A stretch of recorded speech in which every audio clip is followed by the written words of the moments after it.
Welcome to Anderson English. This is a revision video for the Power and Conflict Poetry Cluster. This is the second part of a two-part video. The purpose of this video is to be a quick snapshot revision of the themes, key quotations and AO3, which is the context for this cluster. So I'm assuming that you already know the poems and you just need a sort of light touch to remind you of the key features that you'll be commenting on. The poems that I'll be covering in this video are Remains, Poppies, War Photographer, Tissue, the Emigree, Kamikaze and Checking Out My History. And if you want to look at the other poems, that is in the part 1 video, links will be below. So Remains. The central message by Armitage is that he's examining the long-term psychological effects of violent warfare. He also conveys how some soldiers have to self-medicate in order to overcome PTSD. And I think with this poem there is something about how we as a society don't give soldiers the support they need when they return from defending us. So there's not a criticism of patriotism, but certainly a reflective look at how we as a society treat our armed forces. So I'll start with the key quotations. It's end of story, except not really. I love this quotation because you get this finality that you should have here. It's the end of the story, except not really. So instead of wrapping up this poem nicely, as it should be, there's more going on. And if you look at the second half of this poem, it delves into his psychological state, and that's touched on by this quotation. Then a popular one, probably armed, possibly not. That repetition of these adverbs here, and the fact that the soldier is taught to act on the offensive rather than defensively, and he feels the guilt of that. And then this quotation is excellent: his bloody life in my bloody hands. There's a lovely mirroring of the two different parts of this quotation. His, you've got the his, this pronoun here, which is in conflict with my. So his bloody, the lovely play on words here, his bloody life. So the use of the word bloody here, as in the blood that may be on his hands, and also bloody as in swearing, and it's written very colloquially, so you get a sense of the impact that the killing has had on this soldier. If we look at the themes, is this poem about bravery? Not explicitly. Is it about suffering? I think it is. Mental suffering. The reality of conflict? Yes. It's quite graphic in times. The power of nature and decay? No. Pride and power of man? No, I don't think so. You could talk about the soldier, or in general kind of a masculine pride, a toxic masculinity that we don't talk. Perhaps it touches on that implicitly. Internal reflection, yes, absolutely. Inequality, perhaps there is a sense that because he's maybe working class, and you get that from the way that he expresses himself, perhaps there is something about the inequality of the way in which we treat those who aren't able to really access or articulate their issues. Art, no, and patriotism, yes. An excellent poem. So, in terms of AO3, Armitage wrote this poem after spending time with a soldier who had fought in the Iraq War and has subsequently come home with PTSD. The use of conversational language, which is significant, and tone gives the poem a sense of realism. There is also an exploration of the lack of support this soldier and many like him received upon his return from active service. Poppies. So the central idea of Poppies is the exploration of how conflict affects relationships, specifically a mother and her son. A mother is forced to suppress her fear and unease when her enthusiastic son leaves for war. Very moving poem, I feel. Key quotations. I wanted to graze my nose across the tip of your nose. We get this imagery that relates to their relationship and takes you back to the times when you were younger, when you just used to graze the tip of your nose against your parents' nose. I think it's a really sweet image to think about, and it's the mother clinging on to a time when she felt happy and secure with her son. And then a split second and you were away intoxicated. That split second, if you zoom in here, the split second suggests the enthusiasm of the son and his desire to go so quickly, and also his sort of not, I don't think intentional, but his insensitivity towards his mother. And it says, and you were away, intoxicated. So a bit like Kamikaze with the head full of incantations, shapen head full of incantations, you get the sense that those going to war are intoxicated, almost taken over by some kind of drug or something more powerful than them. So this man is intoxicated. So there is a comment there about patriotism. Is it about bravery? I think the mother is brave. She says she had to be brave. Suffering? Yes. The reality of conflict? Yes. The power of nature? No. Pride and power of man? No. Internal reflection? No. Inequality? No. Art and patriotism? Yes. On to AO3. This poem is written by Jane Weir, who is a poet and a textile designer, and she uses lots of textile and clothing related imagery throughout the poem, such as felt, crimped, blazer, ornamental stitch. So you can get a real sense of her inspiration in the imagery that she uses in this poem. And this poem was commissioned in response to the Iraq inquiry, so it was Weir's take on the war and how it unfolded. So, War Photographer, a very popular poem. The core of this is that Duffy is examining the paradoxical nature of photojournalism. Photographers document atrocities in order to raise awareness, but in order to do so, they distance themselves from the suffering that they are witnessing. The poem investigates the tension between the desensitized apathy from the viewers and the suffering that they are actually seeing. And we talk a lot in my class about how when we watch the news, we sort of switch off quite quickly afterwards, and that's what this poem is focusing on. Great quotation, 100 agonies, 100 agonies. So all this suffering in black and white. Something here about the stark, simplified nature of suffering, because it's black and white, from which his editor will pick out 5 or 6. I've talked quite a few times in my class, how can you choose, or imagine that process? Yes, I'll have these 5 because they show the worst suffering. So the best, ironically, demonstrates the most suffering. So that kind of paradox is part of this poem. And then they only go into Sunday supplements, so they don't even go into the main portion of the paper. That's an excellent quotation because there's lots to say about it, very rich. He earns his living. This is in conflict to earlier in the poem when he talks about how it's his duty, but here he's talking about earning his living. Why is that? Have a think about that. And they do not care. Who is they? I feel as a reader that means me, but certainly those who are seeing his images. Is it about bravery? I think that the photographer is brave. Is it about suffering? It is. The reality of conflict? Yes. The power of nature? Not so much. Pride and power of man? No. Internal reflection? I think the war photographer is experiencing that. Inequality, art, yes, and patriotism, not explicitly. Okay. So Duffy was inspired to write this poem by her friendship with a war photographer. There is a sense that she is observing the difficult choices that he has to make and that she sympathises with him and the dilemmas that he faces. This poem is commenting on war in general, and therefore the specific location of the poem is ambiguous. In order to give the poem a sense, it's got all these various settings: Belfast, Beirut, etc. Okay, tissue. So, tissue is not popular, but I think it's maligned. I think this poem is excellent, really, and actually quite accessible. Darker explores how we memorialise the important parts of our lives. She suggests that statues and monuments don't effectively symbolise our love, but the worthwhile memorials are the relationships that we forge. Key quotations: let the daylight break through capitals and monoliths. And I think it's a metaphor.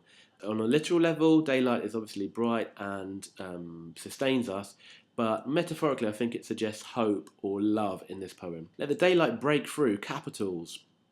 I think this is a play on words here. Capitals as in capital cities, and urban areas, and capitals as in capital letters, as this poem is based on the written word, and monoliths, so statues and monuments that we build. So it's about hope breaking through those types of memorials. It's good to contrast with Ozymandias because they both explore how we memorialise ourselves, whereas Ozymandias unfortunately felt that making a statue of himself was the way in which people would respect him, whereas this poet here in Tissue is suggesting something different. She's suggesting the same thing as Shelley, but it explores the same kind of concept, which is why they're good poems, perhaps, to contrast. Find a way to trace a grand design with living tissue. Again, play on the word trace, I feel, like you trace your ancestral history, and also trace as in tracing paper with a grand design. What is that grand design? We've talked a lot in my class. Perhaps that could mean DNA. It could mean baby being born. With living tissue certainly suggests it's talking about life. Okay, is this poem about bravery? No. Is it about suffering? No. Is it about the reality of conflict? No. Is it about the power of nature? I think it is. Is it about the pride and power of man? I think it is about man's relationships. I'll tick that, maybe a question mark. Internal reflection? Yes. Inequality? No. Art? Debatable. There's lots of imagery. Well, she does talk about grand designs, etc. Is it about patriotism? No. And in terms of the context of Tissue, Darker was inspired to write this poem after she opened an old book, and on the tissue paper at the back, she saw her date of birth written in her father's handwriting. This discovery re-established a connection with her father that she thought she had lost. And this information is from a video that I will put a link to, which I think explains really the motivation behind Darker writing this, and tells you everything I think you need to know contextually about what she's trying to convey. Tissue taken from a 2006 collection of poems entitled The Terrorist at My Table, and this collection questions how well we know the people around us, families, friends, etc. So hopefully that helps with your understanding of this poem. The Emigree. Central idea. The narrator has been displaced, celebrates and defends her native country. Even though it appears to be beyond her grasp, she feels her country is being maligned, and she defends its reputation like a protective parent. She's certainly maternal towards her old country. There are lots of quotations, but a central one I think is, "It may be sick with tyrants," her old country. So you get a sense of her coming from some kind of dictatorship, and she recognises that. She recognises that maybe the political situation isn't democratic or how it should be, but she still says she is branded. But branded is an excellent word because it suggests how lasting the impact is on her. Branding can be a painful process, so it's an interesting word to use. She says she's branded by an impression of sunlight. So sunlight never leaves her, and it's her way of expressing how much she loves her city. Is this poem about bravery? I think it is, because it's in the face of criticism. Is it about suffering? There are elements of suffering, but not. I don't think it's dominant in the poem. The reality of conflict, yes, that's why she's been displaced. The power of nature. She talks about sunlight. Pride and power of man, I think so. Internal reflection, I think so. Inequality, art, patriotism, I think that's one of the central ideas in this text. And let's have a look at the context. Carol Rooms is a born and raised Londoner, and as the home nation of the speaker is unnamed, this poem can be seen as a general comment about those countries that are perhaps different to Western cultures, and whether or not Westerners or we have the right to deem them or label them as uncivilized. Rumens as a poet, according to the critic Ben Wilkinson, has a fascination with elsewhere, and this relates to the narrator in the Emigree, who has been displaced but has a fondness for her home country. Kamikaze, what an excellent poem. In this poem, Garland explores the Japanese culture of honour and shame and its effect on individuals and communities. The pilot is torn between duty to his country, his family and himself. So it's worth looking at that conflict. This is a good conflict between patriotism and self-interest. The poem perhaps prompts us to think about the consequences of suicide missions for families in the modern world, as well as in past conflicts, and explores, this idea. Key quotations. Her father embarked at sunrise with a samurai sword. Embarked is a great word to look at because it suggests an adventure. And sunrise is a time of hope. He had a samurai sword in the cockpit. I'll talk about that when I talk about context. He has a shaven head full of powerful incantations. So again, being forced to conform and be homogenous or homogenized, full of powerful incantations. So these incantations suggest he's had a spell put on him, suggest indoctrination. And then one of the last lines, or later in the poem, it talks about how sometimes he must have wondered which had been the better way to die. So coming home and not having killed himself, he may as well have been dead, especially the way that he is shunned. He becomes a pariah. So, is it about bravery? It does explore. Whether the pilot is actually brave is debatable. Suffering, yes. The reality of conflict, yes. The power of nature. Lots of natural imagery in this poem.